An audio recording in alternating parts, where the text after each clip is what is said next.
powered by ITIL.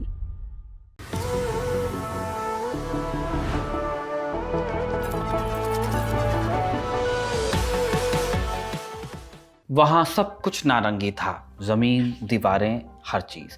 ऐसा लग रहा था जैसे मैं मंगल ग्रह पर खड़ा हूँ। ये बयान दिया था कनेडियन शोधकर्ता जॉर्ज कोरोनिस ने, जब साल 2013 में वो ऐसी जगह से लौटे जिसे नर्क का दरवाज़ा कहा जाता है। ऐसे नाम अक्सर शॉक वैल्यू के लिए दिए जाते हैं, लेकिन फ़र्ज़ कीजिए कि 3.5 लाख वर्ग किलोमीटर में फैले ये वीरान रेगिस्तान के बीचों बीच आपको एक गड्ढा दिखाई दे जिसमें आग की लपटें धधक रही हों, और कोई आपको बताए कि ये आग 50 साल से जल रही है, तो जाहिर है दरवाजे और नर्क जैसे रूपक आपको ठीक लगने लगेंगे। ये कहानी है मध्य एशिया के देश तुर्कमेनिस्तान में मौजूद दरवाज़ा क्रेटर की। क्या है दरवाज़ा क्रेटर की कहानी, 50 सालों से इसमें आग कैसे जल रही है, जानेंगे कहानी आज के एपिसोड में। नमस्ते, मैं हूं निखिल और आप देख रहे हैं ऐतिहासिक किस्सों कहानियों से जुड़ा रोजाना का कार्यक्रम तारीख। मध्य एशिया का एक देश है तुर्कमेनिस्तान। तुर्कमेनिस्तान का 70% हिस्सा रेगिस्तानी है और इस रेगिस्तान का नाम है काराकुम। काराकुम डेजर्ट में राजधानी अशगाबाद से करीब 260 किलोमीटर उत्तर की तरफ पड़ता है दरवाज़ा क्रेटर। क्रेटर गड्ढा। इस क्रेटर की चौड़ाई लगभग 230 फीट यानी कि 70 मीटर है और गहराई 100 फीट। अब इस क्रेटर की खास बात क्या है कि हर समय इसमें आग धधकती रहती है जो कम से कम 50 साल से जल रही है। साल 1971 की बात है ये। तब तुर्कमेनिस्तान सोवियत संघ का एक हिस्सा हुआ करता था, एक रिपब्लिक था सोवियत संघ के अंदर, एक सोवियत रिपब्लिक। कुछ वैज्ञानिक यहाँ पर तेल और गैस की खोज कर रहे थे कि अचानक उनका ड्रिलिंग रिग एक बड़े गैस भंडार में घुस गया और धड़ाम से जमीन धंस गई। अब समस्या ये थी कि इस गड्ढे से जहरीली मीथेन गैस रिस रही थी, तो वैज्ञानिकों ने सोचा कि चलो इसमें आग लगा देते हैं। एक नॉर्मल तरीका है, फ्लेयर कर देते हैं गैस को, एक एक्सेप्टेड इंडस्ट्रियल प्रैक्टिस है। उनका ख्याल था कि कुछ हफ्तों में गैस का भंडार खत्म हो जाएगा और आग अपने आप बुझ जाएगी। लेकिन आग जली तो फिर जलती ही रही और ये गड्ढा आने वाले समय में लोगों के लिए कौतूहल का विषय बन गया। इस गड्ढे के पास एक जगह का नाम दरवाज़ा है और उसी के नाम पर इसे दरवाज़ा क्रेटर कहा जाने लगा। अभी जो कहानी हमने आपको बताई, हालांकि वो सिर्फ कयास भर है। कुछ स्थानीय लोग कहते हैं कि गड्ढा 1960 के दशक में बना था और 1980 के दशक पे जाकर जलना शुरू हुआ।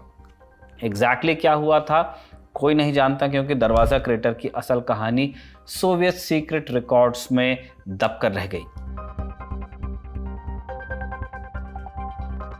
इस गड्ढे के बारे में और क्या क्या पता है हमें। साल 2013 में पहली बार एक शख्स इस गड्ढे में उतरा। दुनिया की तमाम मुश्किल जगहों में जाने का शौक रखने वाले जॉर्ज कोरोनिस दरवाज़ा क्रेटर में उतरे और ये कुछ आग के गोले में उतरने जैसा ही था। इसके लिए कोरोनिस ने एल्युमिनियम से बने खास कपड़े पहने और सांस लेने के लिए स्कूबा गियर जैसा एक उपकरण भी लगाया। इसके बाद वो जलते हुए क्रेटर में उतर गए। बकौल कोरोनिस, क्रेटर के अंदर उन्हें एक बेक्ड आलू जैसा महसूस हो रहा था। कोरोनिस ने बताया कि क्रेटर के अंदर का दृश्य किसी दूसरे ग्रह जैसा लगता था। क्रेटर के अंदर से वो मिट्टी के कुछ सैंपल साथ लेकर आए जिन पर शोध किया गया।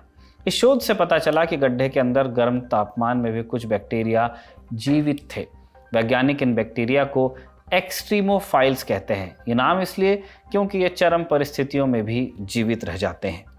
दरवाज़ा क्रेटर में आग लगाते समय शायद सोवियत अधिकारियों को ये उम्मीद रही होगी कि कुछ साल में, कुछ महीनों में ये मीथेन खत्म होगी और आग बुझ जाएगी। ऐसा हुआ नहीं, तब नहीं हुआ, आज भी नहीं हुआ और दरवाज़ा क्रेटर धधक रहा है और संभव है कि इसे बुझने में दशकों का वक्त और लग जाए, क्योंकि जहां ये आग जल रही है यानी तुर्कमेनिस्तान, वहां दुनिया का 6ठा सबसे बड़ा नेचुरल गैस का भंडार है। क्या इस आग को बुझाया जा सकता है? पिछले 2 दशकों में तुर्कमेनिस्तान में दरवाज़ा क्रेटर को लेकर कई बार बहस हुई है। कुछ लोग कहते हैं कि इसे बंद करो, ये पर्यावरण के लिए ठीक नहीं। कुछ कहते हैं कि इसे खुला रखो, ये तुर्कमेनिस्तान की पहचान है। अब साल 2010 में तुर्कमेनिस्तान के राष्ट्रपति गुरबांगुली बेरडेमोहम्मदोव ने इसे बंद करने का आदेश भी दिया, लेकिन 2019 में वही राष्ट्रपति एक रैली कार में यहाँ पहुंचे और गड्ढे के पास स्टंट करने लगे। इस घटना से पता चलता है कि दरवाज़ा क्रेटर तुर्कमेनिस्तान के लिए एक पेचीदा मुद्दा है। एक तरफ तो ये पर्यावरण के लिए खतरा है, दूसरी तरफ ये देश की पहचान जैसा भी बनता जा रहा है या कहीं ये बन रहा है। जैसे फ्रांस के लिए एफिल टावर या ताजमहल हिंदुस्तान के लिए, वैसे ये क्रेटर तुर्कमेनिस्तान के लिए एक तरह का ब्रांड बन रहा है। हर साल दरवाज़ा क्रेटर देखने के लिए करीब 1 लाख लोग आते हैं। यहाँ एक छोटा सा कैंप साइट भी बना लिया गया है अब, और तुर्कमेनिस्तान सरकार ने इस जगह को सुरक्षित बनाने के लिए क्रेटर के चारों ओर एक छोटी सी बाड़ भी लगा दी है। साथ ही क्रेटर के किनारे तक जाने के लिए एक पत्थर का रास्ता और एक व्यू पॉइंट भी बना दिया है ताकि लोग सुरक्षित दूरी से इस नज़ारे का आनंद ले सकें। दरवाज़ा क्रेटर अपने आप में एक दुर्लभ नज़ारा है, लेकिन ऐसा नहीं कि ये इकलौता ऐसा स्थान हो। दुनिया में कुछ और भी जगहें हैं जो इसकी जैसी ही हैं। पहला कावा ईजन इंडोनेशिया में है। यहाँ नीली आग जलती है, ये सल्फर के जलने से होता है, लोग इसे ब्लू फायर वॉल्केनो कहते हैं। फिर आता है सेंट्रलिया, अमेरिका के पेंसिल्वेनिया में ये एक पूरा शहर है जो 1962 से जल रहा है। यहाँ एक कोयला खदान में आग लग गई थी और अब तक नहीं बुझी। माउंट एरेबस अंटार्कटिका में है, ये एक सक्रिय ज्वालामुखी है जिसमें लावा की झील है, लगातार जलती रहती है, वो भी बर्फीले अंटार्कटिका में। इन जगहों की तुलना दरवाज़ा क्रेटर से करने पर पता चलता है कि प्रकृति कितने अलग अलग तरीकों से अपनी शक्ति दिखाती है। इंडिया का झरिया भी जोड़ सकते हैं, वो भी जल ही रहा है दशकों से।